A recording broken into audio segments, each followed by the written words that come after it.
Halo semuanya, kembali lagi di channel Ajimi KSL. Di video ini kita akan bahas spoiler BTTH season kelima, episode ke-8.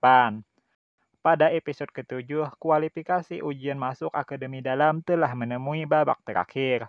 Babak terakhir ini bisa disebut dengan babak kekacauan, karena 50 peserta akan bertarung sekaligus. Dalam pertarungan ini, beberapa peserta membuat sebuah kelompok. Adapun Xiaoyan, ia hanya berdua dengan Sun Er. Sebuah kelompok yang dipimpin Baisan lalu menargetkan Xiaoyan. Baisan sendiri bergerak untuk bertarung dengan Xiaoyan, sedangkan kelompoknya menahan Sun Er.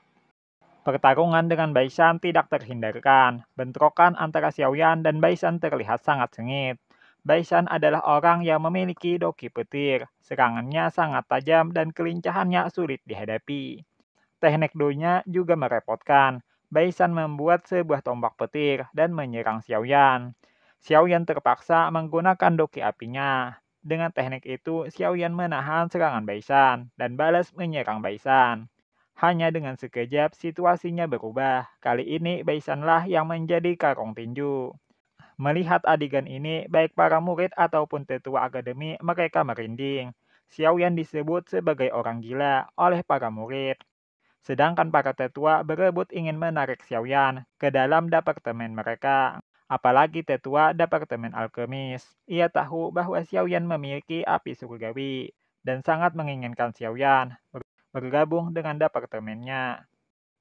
Namun saat Xiaoyan dalam keuntungan, Xiaoyan mengalami rasa ingin menerobos. Ini adalah sesuatu yang tidak dapat ditolak. Dan pada saat masa-masa menerobos, Xiaoyan tidak bisa diganggu. Sedangkan situasinya kini, Xiaoyan masih dalam pertarungan. Baisan yang telah dipukuli lalu bangkit kembali, dan senang karena itu. Ia ingin mengambil kesempatan menyerang Xiaoyan saat Xiaoyan melakukan terobosan. Tapi di sisi Xiaoyan ada Sun Er. Melihat Xiaoyan mengalami masalah sulit, Sun Er berkata bahwa ia yang akan menahan Baisan dan yang lainnya. Sementara Xiaoyan menerobos. Xiaoyan tidak punya pilihan lain. Xiaoyan hanya bisa bertaruh apakah Sun Er bisa menahan mereka sampai ia selesai melakukan penerobosan. Xiaoyan meminta waktu 10 menit dan lalu duduk berkultivasi. Melihat Sun Er yang serius ingin menahan mereka, Baisan meminta bantuan kepada Wu Hao dan Hu Jia. Baik Baisan, Wu Hao ataupun Hu Jia, ketiganya bisa dikatakan memusuhi Xiaoyan. Jadi saat ada kesempatan ini, mereka bertindak bersama. Sun Er yang melihat mereka akan maju bersama melepaskan doki emasnya. Sun Er kali ini tidak menahan diri lagi. Bintang 7 deduksi adalah tingkat kultivasi Sun Er. Ini adalah pertarungan yang tidak adil. Ada 11 orang yang menargetkan Sun Er. 8 orang tingkat dosi puncak menyerang Sun Er bersamaan. Tapi Sun Er mengalahkan mereka semua. Sisa 3 orang, yaitu Baisan, Wu Hao, dan Hu Jia. Pertarungan 3 lawan 1 pun terjadi. Dengan 3 lawan 1, jelas Sun Er kesulitan. Sun Er ditahan oleh Wu Hao dan Hu Jia, sedangkan Baisan mencoba menyelinap menyerang Xiaoyan.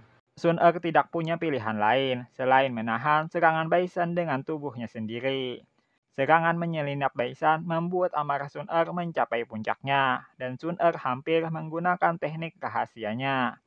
Namun di saat genting itu, Xiaoyan akhirnya bangun dan berkata bahwa ia yang akan mengurus sisanya. Xiaoyan yang melihat Sun Er terluka, amarahnya sudah tidak dapat terbendung. Xiaoyan dengan lantang berkata bahwa jika ia membiarkan Baisan dan yang lainnya keluar tanpa cedera, maka Xiaoyan akan berhenti dari akademi. Setelah mengatakan itu, Xiaoyan menggunakan teknik 3 perubahan api surga misterius dan menghajar mereka. Dengan teknik 3 perubahan api surga misterius, kekuatan Xiaoyan setara dengan Doling. Mereka bertiga tidak dapat menahan itu. Sampai pada puncaknya, Baisan, Wu Hao, dan Hu Jia mengeluarkan teknik pamungkas mereka dan ingin menyerang Xiaoyan bersama-sama dengan kekuatan penuh. Tapi di saat yang sama, Xiaoyan juga menggunakan teknik pamungkasnya. Api ungu dan hijau keluar. Xiaoyan ingin membuat Angry Buddha Lotus Flame. Oke, cukup di sini saja. Saat Xiaoyan mengeluarkan Angry Buddha Lotus Flame, kita semua sudah tahu hasilnya. Ini saja, terima kasih sudah menonton dan sampai jumpa.